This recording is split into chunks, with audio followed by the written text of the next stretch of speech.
I want to welcome the GMs and the wives, the godly men and the warm, inviting, feminine, empathetic women out there. I don't always advocate for playing dumb, but when I do, it's usually when you're around toxic individuals. Man, when you are around toxic individuals, sometimes it is the best thing to do is to play dumb. And a lot of the times, toxic people in general are going to play dumb, specifically narcissists. But one of the most important tools that you have at your disposal is wisdom. And the true wise person understands and knows when to play dumb and when not to. You have to be very observant. You have got to be very understanding of your surroundings, because there's been times where I've seen certain things where if I wasn't playing dumb, then I would have been able to be in a situation that I definitely would not want to be in. And what I mean by that is that there's been situations that I've had in the past, long time ago, where if I made it known that I know about something, then I would be punished for just the knowledge of having that knowledge of the situation. And I decided to keep that to myself. I decided to keep some of that information to myself. And sometimes with toxic individuals, especially, you've got to be able to know when to just keep your mouth shut. And I'm not necessarily saying that you should be dumb or act dumb just to be that. What I'm saying is that you need to know how and why it's important to do so around these kinds of individuals. Because these kinds of toxic individuals, narcissistic behaviors, these people want something from you. And sometimes the most important part that you can play and the smartest thing that you can do is to play the fool. And it's not always going to be the best route to take in given situations, but there are going to be times where sometimes you just need to stonewall the stonewaller, right? I remember there's been times in the past where the narcissist would completely stonewall me, just completely act like I don't even exist. I would just not even be relevant. I would ask them a question or acknowledge them, and I'd get nothing in response. And I had no idea why. I started to look internally, like, well, did I make this person upset? Did I do something wrong? What did I like? What did I do? And this was years and years ago, but I never understood why they would do that. And then they would completely act as if nothing happened, and they would start talking to me like we were just fine and we were normal, and I would be like really confused on what just happened, because that was very, very confusing. And the narcissist treats you like an object, right? The toxic individuals around you, they are incapable of seeing you as a person. And once you get to this level of understanding, you're going to be able to find that how to deal with these kinds of people is going to be much easier. And I'm to the point now in which I know exactly, within just a few brief exchanges of energy or interaction or words, I can get the idea of what kind of person this person is. In fact, I can even tell just by like the facial structure or how they look at me or how they don't look at me, the words that they use, etc. I can tell their socioeconomic status. I can tell what kind of environment they were probably raised in. I can tell a lot of different things, but I'm not going to reveal all that information. I'm not going to reveal that I know these kinds of things. I'm going to be very perceptive in how I interact, especially with women, because women are, and I learned a lot of this kind of stuff from just observing how women behave. Women are very, very, very sneaky sometimes, and they're very covert and very good at deceiving if they want to be. And of course, not all women are like this, but for a lot of the women out there today, and I think this has always been the case, but it seems to be more highlighted more so now than ever because of all of the social media and the people that are actually waking up to how they've been really lied to about the nature of males and females. But ultimately, you've got to be able to learn how to perceive your surroundings in a way that gives you an advantage of knowledge so that you can discern with wisdom. If you cannot discern with wisdom, though, then that's going to be completely something that you have to work on for yourself. If you are not capable of being able to discern what people are trying to get out of you or do to you, because you can tell a lot about a person's history based off of how they interact with people and how they interact with people of the opposite gender or the same gender. How they interact with people in general will tell you a lot about what they're trying to do or what they're trying to get. In fact, I can even tell there's a lot of guys in my community that they have a lot of respect for me and they look up to me in some ways because I'm just a guy that goes in, makes stuff happen, does what he needs to do, and goes somewhere else. Like that's who I am. I really stay silent a lot in public. I do talk here and there. I'm very open if somebody does want to have a conversation, but I really try to exclude myself from a lot of the collective consciousness in some sense, enough so that I'm not necessarily a part of it, but or in it anyway, but enough so that I'm still a part of the culture and the people, because I want to stay one with the people. I don't necessarily want to be one just lonely whatever person. And I don't even say lonely, it's just alone, because it's not necessarily the case that being alone is bad or not powerful, because there's a lot of power in being alone. And I learned how to be my strongest when I stood alone for myself. But the older that I get, the more I realize the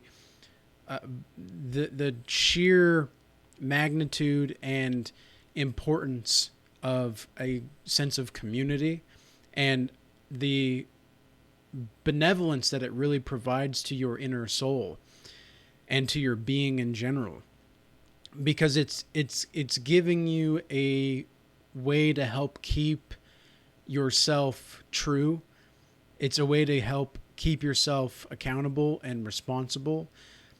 One of the reasons that I like to do YouTube nearly every single day for like the last year and a half plus now is because I like that it helps me stay accountable. And plus, I already have a bunch of ideas going on in my head all the time. I've got like 40 different videos after this that I could make immediately, one after the other. But I'm always getting in new information, and I understand that true wisdom is knowing nothing, because the truth is always evolving. Truth is, it's not necessarily that there's my truth and your truth. There's the truth and there are falsehoods. And the truth can morph into something deeper and more so than anything else. You can think about this in regards to science, especially. People really didn't take modern science seriously. In fact, you were killed for certain things that and studies and suggestions that you would make in science by religion or churches. Up until just the last few hundred years, you were killed for making certain claims. Leonardo da Vinci, he was somebody that he went into the graveyards to dig up corpses so that he can draw the corpses and see what's inside the human body, because he was so curious. And if they found out that he was doing that, I mean, he at the time he would have been God knows what. But he also had a very weird sleep regimen in order to do this. He would only sleep for 20 minutes or something, like 20 or 30 minutes every 4 hours.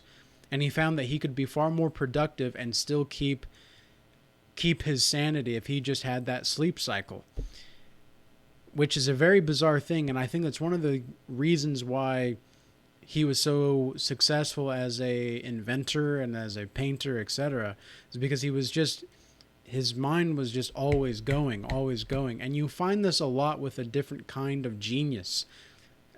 Like Leonardo da Vinci would have to play stupid, I'm sure, at some instances so that he can get his work out there.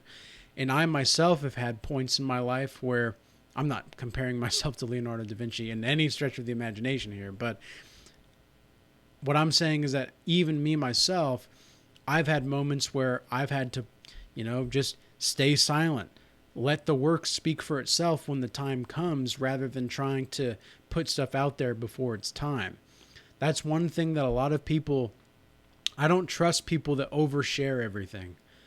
I don't trust people that don't have a sense of privacy, because that tells me that they have little to no boundaries with anybody, especially strangers. Now, this is not to say that some of the most important conversations I've ever had, and some of the most encouraging conversations I've ever had, have been with strangers. It's so weird how strangers seem to be more loving and giving sometimes than people that you're supposed to be the closest to. And a lot of that, I think, has to do with people just taking each other for granted, taking advantage of one another, and really not understanding the depth of the individual that is with them and inside them as well. Because if you don't respect yourself as an individual, you can't really respect other people. And so it seems to me like there's a lot of individuals in the world that are completely misguided by their own imagination or conceptions of what they think ought to be true, instead of just looking at what the truth is. And this is, to me, it's so interesting because we live in a society that thinks that it knows more than the ancients. And the more I study the ancients, the more that I realize how truly superfluous our understanding of reality is in comparison. Because we have all these amazing tools available. If you're watching this and you're this far into the video, you're watching this through some kind of screen, like some kind of screen. But not only that, you're seeing this video as if it were in real time to you, but to the person that's producing the video, myself, I live in a completely different time, and yet we're experiencing this moment simultaneously. And I know that you can feel this if you've gotten to this part of the video. You can feel this shift in consciousness, where consciousness itself, this is one of the coolest things about books as well. Books are for lack of a better term, portals, right? They are portals into another specific kind of dimension of reality. But what makes it real is your consciousness interpreting what it is the words are saying on the page, and then you having the image in your mind, investing some kind of, you're investing something into this image that the words on the page are creating. So there's just this profound quality of life that is right in front of us all the time. And sometimes the most smart thing to do is to act as if you don't really know what's going on, because then you can see what people are really up to. You can see how people are really trying to move around you and what they're really trying to get. With women especially, I do this a lot. I'll start to act a little bit distant if I see some sense of disrespect, or if I see anything else. I just kind of, all right, I'll just lean back a little bit. And you'll be surprised just how impactful just that leaning back can do in your relationships with women as a man. I'm not saying you should ignore her. I'm not saying that you should treat her like crap, but definitely if there's any kind of disrespect or semblance of disrespect, you need to either address it immediately or just, okay, and just go about your business somewhere else. And you also want to know what exactly you did if she was triggered or anything like that, you want to know what exactly was it that you did, so that next time so that next time that you need a little bit of space, you know how to you know how to do it. You know how to do. But I'm not saying that you should be like that all the time. I'm just saying that's just how you have to know how people operate. And you have to know how you yourself operate in order to know how other people operate. But with that being said, I hope this message was useful and insightful. And until next time, peace be with you.